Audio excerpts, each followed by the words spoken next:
Hey guys, it's Fonski here, and today we're back in Elite Dangerous, and we're going to be talking a bit about some of the news and stuff that's come out over the last couple of weeks regarding CQC and Horizons and Update 1.5. And the footage we're seeing in the background is just a few CQC games that I played earlier today.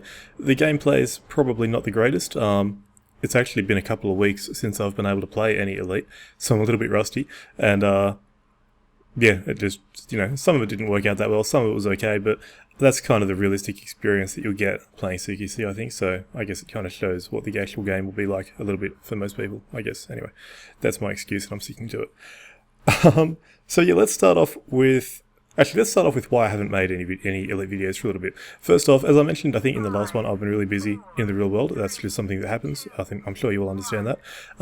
But also, I've been having a lot of problems actually just logging in and playing Elite. From what I understand, this is a problem that is to do with the Amazon servers that Elite uses for, the logging client and all that sort of thing, or the login servers and everything. It seems that my ISP and other people on my ISP in Australia often have a bit of problems lately when those Amazon servers are being overloaded with traffic. So, I don't know. Sometimes it works, sometimes it doesn't, basically. And my luck in the last couple of weeks has been when I wanted to play Elite, it wasn't working. So that's incredibly frustrating, as is often the case with when you go to play an online-only game and you can't connect to it. It's incredibly frustrating, but unfortunately it's just something we have to deal with. So anyway, moving on. We'll start with CQC, given that that's what I've been playing with today, and it's actually been in beta for quite a while now. It's been in there for a few weeks. It's actually, technically it's in Gamma now, which is the open stress test available to everybody. It should be launching in a couple of days as well, on October 6th, which is, I believe, the same day that the Xbox One version of Elite Dangerous goes live, so that'll probably be a pretty big day. But so let's just talk about a couple of things that I noticed today, some things that kind of frustrated me a little bit, I suppose. Overall, I enjoyed playing CQC. I think it's a fun game mode. There are a couple of things that have changed since the last time that I played it that I found a little bit annoying.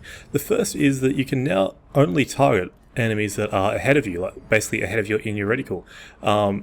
Target next player or target previous player, those buttons no longer work in CQC. Now that's a deliberate decision. When I first realised this, I actually thought it was a bug. I did a bit of reading on the forums. It turns out that it was a deliberate decision to kind of make the game more difficult, but also to kind of prevent kill stealing. Apparently what a lot of people were doing was they were just flicking between targets, finding whoever was on the lowest health and only going for that. This is kind of designed to deter that a little bit, but my problem with it is that it's inconsistent with the rest of the game, which is a bit of a problem, I think. But B, it doesn't always work. You might notice, it depends what part of the gameplay that I choose to show, but you might notice sometimes I'll be following an enemy with him straight ahead of me, and I just won't be able to target him.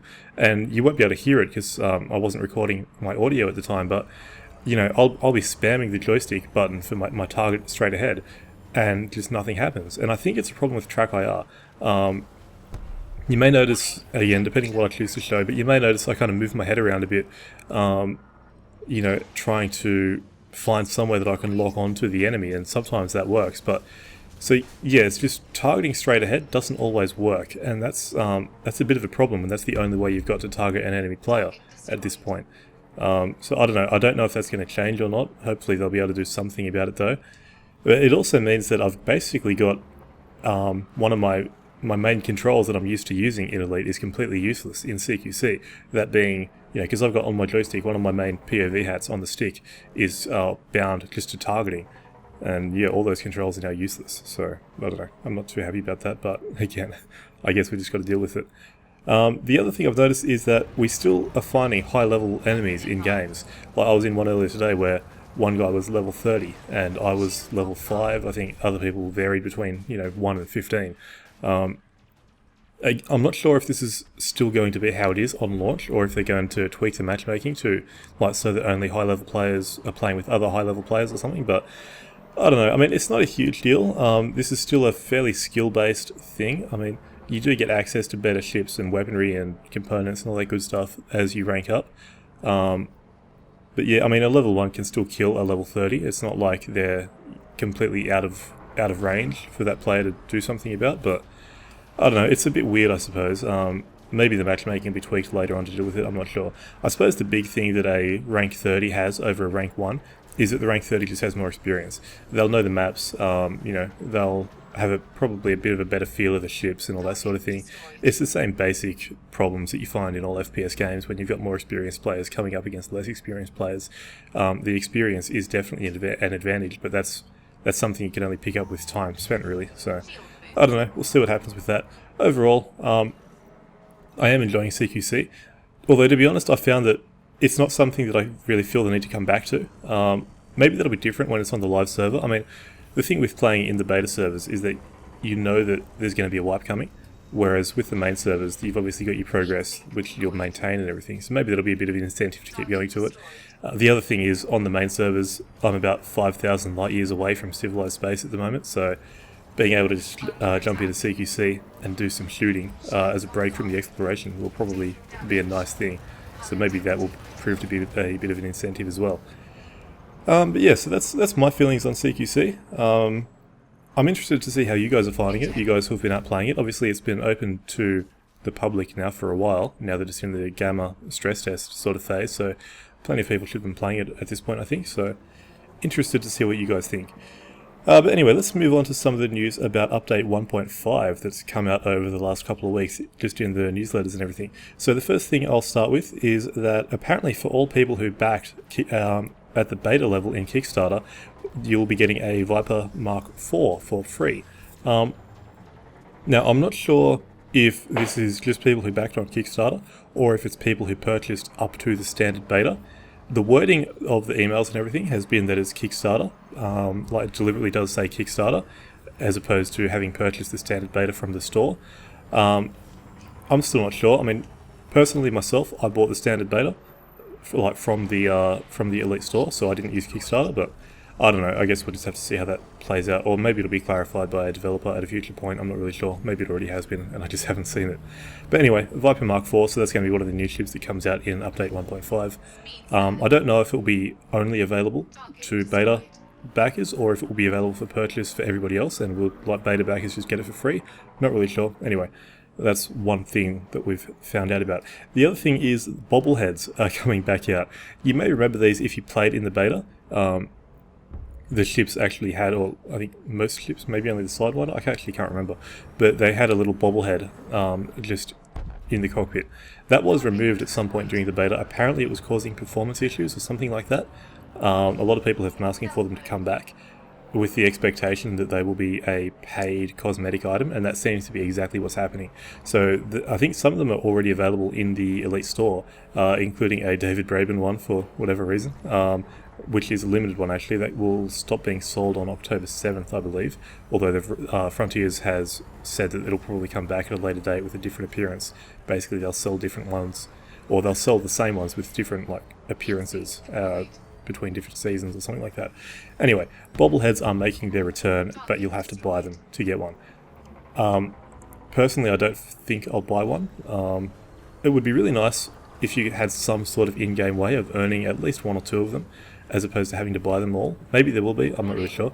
But I'd like it if it was kind of like the decals, where you could just unlock certain ones by doing certain things in-game. I'd like the skins to be the same way, to be honest. I mean, obviously leave some to be purchased only, but I'd really like to be able to earn some of them in-game. That's my opinion on that. So, what else? Apparently in update 1.5 you'll be able to receive missions in space, as well as from the bulletin board at a station. So this would be a pretty cool update. Apparently the way it'll work is that you might have some sort of encounter with another ship, and maybe you'll destroy that ship and you'll get a mission, or maybe just running into that ship, not actual running into it, but just encountering it in space will they'll send you a request for a mission or something. I don't know. It's a really interesting thing, and I'm interested in seeing how that develops. I think also you might pick up a mission by scooping an item, which could be pretty cool. There's a lot of possibilities there, especially when you add in that they're planning multi-stage missions. The example they used in the newsletter was that you would deliver an item to a station and then you would return with a different item. But obviously there are far wider possibilities than just that. They have said that full-on chaining missions together and that sort of thing is part of the Horizons expansion rather than update 1.5, but So I guess the end result is there is a lot of missions stuff to look forward to. And speaking of Horizons, let's move into a bit of news about that. A couple of weeks ago there was a really good newsletter that came out that had a lot of information about this sort of thing, as well as links to a couple of teaser videos. But some of the really cool stuff is that apparently ship-launched fighters will be coming. I'm not sure how many ships will be able to support that. I guess the Anaconda will definitely be one. I think in Elite lore the Anaconda was actually like a basically little carrier sort of ship, in that it could launch fighters out of it and everything, so that's definitely something to look forward to. This also ties in with something else they announced, which is multi-crew ships. Basically more than one person operating a single ship, or maybe one person operating fighters based out of a carrier sort of ship, something like that. That's going to be pretty cool. And I guess one thing they'll need to work on for that is probably updating the game's communication system. I don't think the in-game communication system just works well enough at the moment for something like multi-crewed ships. Obviously there are third-party alternatives like TeamSpeak, Mumble, Vent, whatever, but realistically I think the games, like the in-game comms, probably need to be tweaked and improved a fair bit to have like proper fluid multi-crew communication stuff working. But anyway, we'll see what happens with that. Another cool thing that they've announced is the Commander Creator. This is basically a character creator. So, you'll actually get to give your character a face rather than just being a body wearing a helmet. So that's pretty cool.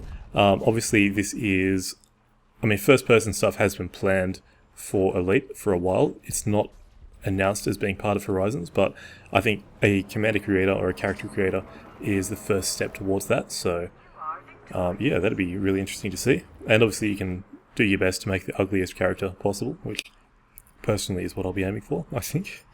And yeah, as I was mentioning previously, there's also going to be new sorts of missions and rank progressions in Horizons. And rank progressions is probably a really important thing to actually start working on, I think. It's been a bit weird lately, rank progressing. Apparently most people, or at least the people who are really trying to grind it out, are just doing charity missions at certain locations, and they're just donating millions and millions of credits and slowly ranking up by doing that, which personally I can't imagine a worse way of playing, just grinding out that sort of thing. Luckily I managed to get the rank of Baron in the Empire, so I could get my Clipper before the rank system was kind of changed to require this. But yeah, the current grinding of rank is really not a great way of doing it, in my opinion. So hopefully we'll get some kind of meaningful rank missions and hopefully meaningful ranks as well. The only thing ranks mean at the moment is that you can buy certain ships. So hopefully the ranks will actually start meaning something. But yeah, so that's all kind of the news of the last couple of weeks. It's it looks like there's some really cool stuff coming up. I actually purchased the Horizons beta version a few days ago. I pre-ordered that because I'm a sucker and I gave Frontier all my money. So yeah, I guess once Horizons beta starts or comes out, whenever that will be, in holiday 2015, I'll be able to start doing some videos on that. Something to look forward to, I guess. But yeah, it's all looking pretty good, hopefully, as long as they can deliver, which I guess is what you'd always hope for. But yeah, so I think I'll end this one here. I'll try to have some more exploration videos coming out in the next couple of days. Hopefully I'll be able to play enough to record a good bit of that. Obviously, as I've said before, it does take a while to get all the exploration happening, just because I've got to spend so long jumping around and everything, but hopefully I'll get that done, and we'll be able to continue on with the exploration journey. But yeah, so until next time, I've been Vosco. Hope you enjoyed the video, and thanks for watching.